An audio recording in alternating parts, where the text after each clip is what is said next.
Check कर लिया, blood pressure भी ठीक है, शुगर भी ठीक है। किस चीज से चेक किया आपने? कल भी इसमें 3 स्ट्रिप्स थी और आज भी 3 ही पड़ी हैं। सुबह से खाना तक नहीं खाया अबू जी आपने। मेहरू, आज मुझे समझाने की कोशिश मत करना। आज तो मैं खुद को समझा नहीं पा रही हूं, तो आपको क्या समझाऊंगी? मैं सोच भी नहीं सकता था कि ज़ेबू हमारे साथ ऐसा करेगी। आज मुझे अपना आप मौलवी शबीर जैसा लग रहा है। आप बहुत खुशकिस्मत इंसान हैं अबू जी कि आपकी बेटी आपको किसी पंचायत में लेकर नहीं गई और ना ही वो किसी लड़के के साथ भागी है। उसने बकौल आपके अगर किसी को इशारे भी किए तो इस घर की 4 दीवारी में रह के किए। जरा सी हया नहीं है उसे, जरा सी भी। उसने तुम्हारी शादी बीच में से तोड़वा दी। ये क्या किया है उसने? तुमने सोचा इस एंगल से? मां कहती थी वो तुम्हें मां। इसमें ज़ेबू का कोई कसूर नहीं है अबू जी। ज़ेबू ने हर चीज को मेरी नजर से देखा है। जूते कपड़ों से लेकर रुहेल तक उसे हर चीज मेरे ताल्लुक से अच्छी लगी है। और ज़ेबू कोई 7 पर्दों में बंद लड़की नहीं है। लड़कों की तरह तो आजादी दे रखी है आपने उसे। रुहेल ने उसकी मोहब्बत को गलत समझा होगा। वो हो सकता है कि रुहेल को मेरे हिस्से की मोहब्बत दे रही हो और उसने उसे अपना हिस्सा समझ लिया हो। मुझे नहीं कराना चाहिए। चलो उठो, जाओ यहां से।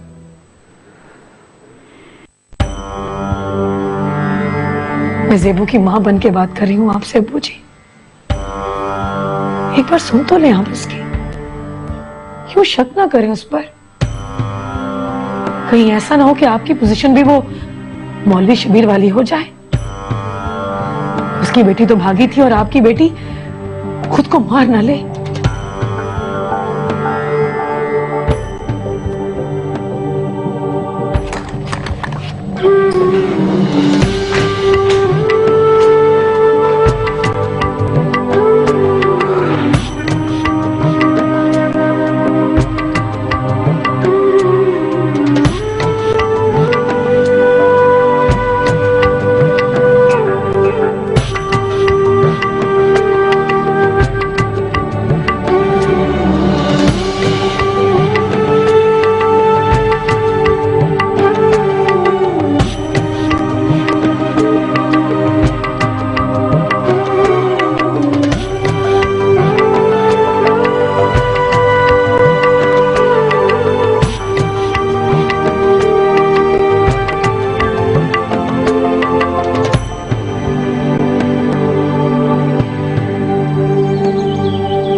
ज़ेबू, दरवाजा खोलो ज़ेबू। ज़ेबू वो जा रहा है, दरवाजा खोलो। बाहर निकलो और बात करो उससे अपनी। ज़ेबू, अगर तुम आज कुछ ना बोली ना तो जिंदगी भर के लिए खामोश रह जाओगी। वो जा रहा है, फिर कभी लौट कर नहीं आएगा यहां। ज़ेबू, बाहर निकलो। तुम्हें अम्मी जान की कसम है।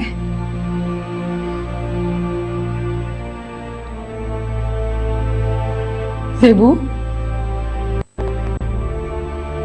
कैसी बेटी हो तुम, जिसे तुम मां मां कह के थकती नहीं थी, आज उसी की बेइज्जती करके जा रहा है वो, और तुम खामोश बैठी हो। ज़ेबू, बाहर निकलो, बाहर निकलो और अपनी और मेरी बेइज्जती का बदला लो उससे।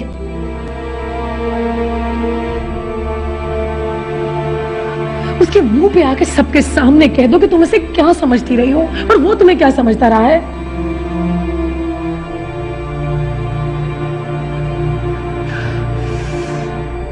ज़ेबू, अगर तुम बाहर ना निकली ना तो मैं तुम्हें जिंदगी भर माफ नहीं करूंगी।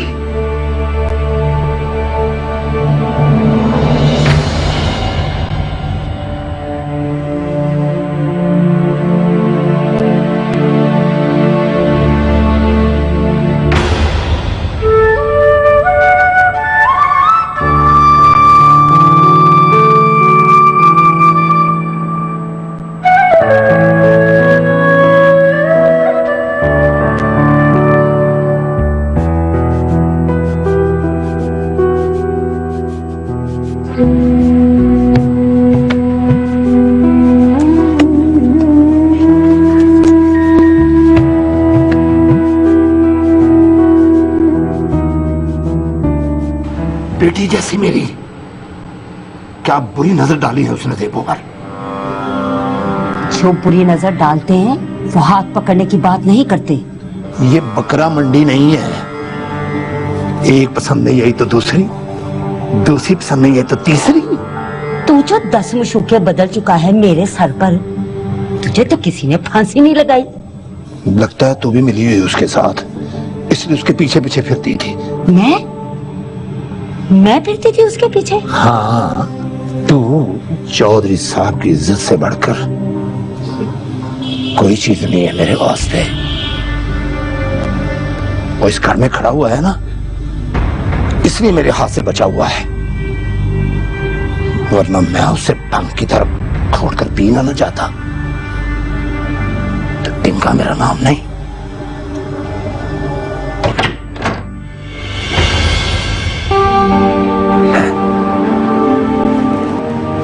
खबरदार अगर कोई काम किया तुमने इसका। चल। अज्जो।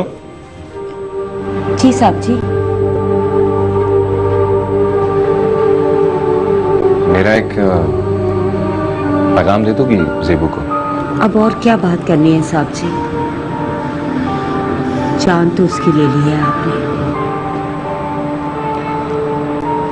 उससे कहना कि अगर मैं उससे मिलकर जाता तो हाथ जोड़ के माफी जरूर मांगता। नाम जो ले लिया उसका उसकी इजाजत के बगैर। मगर ये तो होता है मोहब्बत में, ना दिल पे कोई इख्तियार रहता है ना ही जुबान पे कोई काबू। इसमें मेरा कोई कसूर नहीं है। साहब जी, आपने ये मर्दों वाली बात तो नहीं की ना? महरों का दिल भी तोड़ दिया और ज़ेबू को भी रुला दिया, चौधरी साहब की बेइज्जती भी की और अपनी मां का दिल भी दुखा दिया।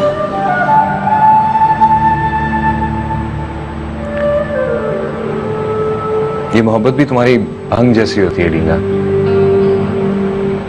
तुम ही तो कहते हो कि जब तुम भंग पीते हो तुम्हें कुछ याद नहीं रहता कि तुमने क्या बोला था।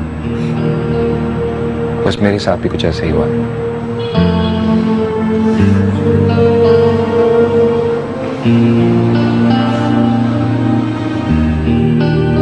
जो भी जानता है इसे, जो भी मिलता है इसे, यही कहता है किस कदर अच्छा बच्चा है, इतना शरीफ लड़का है। पता नहीं यहाँ के इसे क्या हो गया। सब वालिदैन अपनी औलाद को शरीफ ही समझते हैं कुलसूम। हम माँ बाप ये सोच भी नहीं सकते कि हमारे बच्चे इश्क और मोहब्बत और यारी दोस्ती के चक्कर में भी पड़ सकते हैं, लेकिन एक दिन आंख खुल ही जाती। मंसूर, आपसे बहुत शर्मिंदा हूँ। पता नहीं क्यों मुझे लगता है शायद मैं यहाँ फिर कभी ना आ सकूं। इसमें तुम्हारा कोई कसूर नहीं है कुलसूम। शायद हमारी किस्मत में नहीं था कि हम